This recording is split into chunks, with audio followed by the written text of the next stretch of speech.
Είμαι ο Βάμπος του Φλόρου, που η Βαδηλή. Τον καιρό που ήμασταν στη Βαδηλή, τα τράχτα ήταν μετρημένα.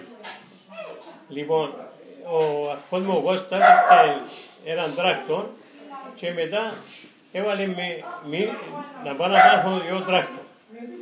Τον καιρό που πήγαμε, έβαλε με μας στο χώμα, να σκάψουμε χαβάρες, πράγματα. Λοιπόν, έρχεται μια ημέρα, τώρα από 2-3 ημέρες, δηλαδή μου πόψε η ώρα 12 να πάω να φορτώσεις άσερο. Θα ρωτώ, εντάξει, θα πάω. Πήγα, μου λέει ότι το άσερο δεν χρειάζεται να το κουντήσεις, να πατήσεις, να κάνεις. Πήγες, έκλεισες την κούπα σου, να γεμώσεις. Πάω, πατώ του, ευκήκα από την άλλη πάντα το βουνάρι του. Το βουνάρι ήταν βελόριο. Λοιπόν, εφώναζε ο άνθρωπος. Λέω του να σου το συνάξω. Να μου το συνάξει, λέει μου. Συνάξαμε το όσο μπορούσαμε και πήραμε το. Μια άλλη ημέρα, λέει μου να πάει να σου φέρνουν άσερο και να το πιάνεις και βάλεις μες στο σπίτι. Καμαρόπορτα. Το τράκτον όσον και φορέντο. Πάμε, παίρνουμε μια, παίρνουμε, η τορκούκια χαμε, λέει μου, φούρνο. Πρόσεχε το φούρνο. Έμπαιρνα, έφκαιρνα, παίρνα άσερο μέσα, φούρνο.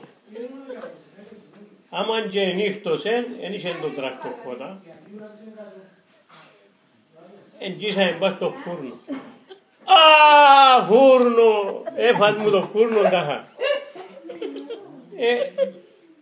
Ετάραξε να κονο φούρνος, ήταν που έπασε. Ετάραξε.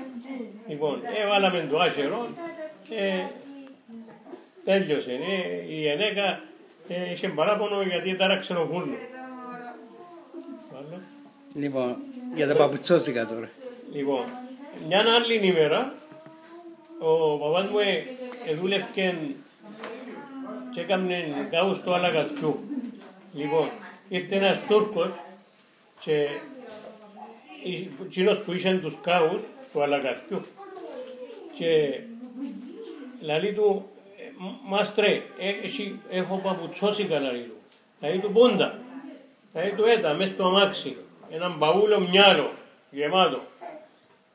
Έφερε τα, λέει του πόσα χελισούλα. Έκαναν καλά, κατεβάσαμε το παούλο, τραβήσαμε το σιγά σιγά, πήγαινε μες στην αυλή, πήγαινε ο ένας έτρωεν, έφευκε, είμαστε 13. Πήγαινε ο ένας έτρωεν, έφευκε, ο άλλος έτρωεν, έφευκε. Τη νύχτα έκατσε να φάει, να πιει και το ποτόν του και λέει της μάνας μου, καθάρισε και κανέναν παπουτσόσικο, λέει του, ποτιά που πιάμε το ροπί. Λέει του, ένεση. Λέει της, έπια έναν μπαούλον το ροπί, λέει της. Ένεση, λέει του, εφάντα. Έναν μπαούλον εφάντα. Να μας φάνε και μάτα.